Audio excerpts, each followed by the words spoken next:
వాళ్ళ విషయం మాట్లాడగానే వెంటనే రేవంత్ రెడ్డి పక్కనున్న ఖర్గేకి హిందీలో ఇందుకే ఇందుకే ఇంటికి రానియా ఏమన్నంటే ఏదో ఒకటి చెప్తుంది. ఒక 10 పిటిషన్లు పట్టుకొని వస్తుంది, 10 పనులు పట్టుకొని వస్తుంది.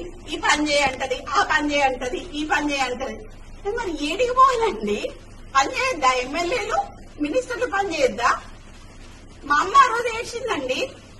ఆ రోజు ఢిల్లీలో ఏడుస్తాను, అప్పటికప్పుడు పోయిన ఢిల్లీకి ఫోన్ చేసి ఏడుస్తే అప్పటికప్పుడు పోయినా. ఇప్పుడు జ్యోతి ఎవరున్నారు అక్కడ? జ్యోతి అది పిలిపిస్తారు. జ్యోతి ఆ రోజు ఢిల్లీలో అమ్మ ఏడ్చిందా? దేని గురించి ఏడ్చింది? ఏడ్చిందా? ఏమని చెప్పింది చెప్పండి.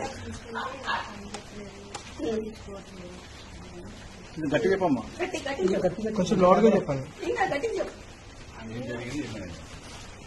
మేడం గారు పేపర్ సాల్వ్ తీసుకెళ్తారు కదా, పిటిషన్స్ తీసుకెళ్తారు కదా, పట్టించుకోరు. నేను అందుకనే పట్టించుకోను అని గట్టిగా హార్ష్ గా మాట్లాడిందేమో. తర్వాత ఏడుకి డాలీ శర్మ గారు కూడా వచ్చారు కదా. డాలీ శర్మ గారు కూడా వచ్చి మమ్మల్ని మా అమ్మని అది చేసి వెళ్ళారండి. డాలీ శర్మ వచ్చి తను కూర్చొని తన్ని అది చేసి వెళ్ళారు. ఇప్పుడు జరుగుతున్న పరిణామాలు బీసీలను నొక్కుతున్నారండి. బీసీ లీడర్లని మా నాన్నని మా అమ్మని చెప్పడానికి ట్రై చేస్తున్నారు. ఇప్పుడు ఎక్స్ట్రాక్షన్ కేసు అని చెప్తున్నారు.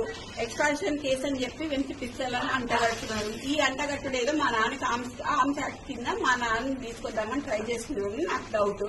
ఆ డౌట్ లో మాత్రం మా నాన్నకి కానీ మా అమ్మకి కానీ ఎటువంటి హాని చేసినా మాత్రం దానికి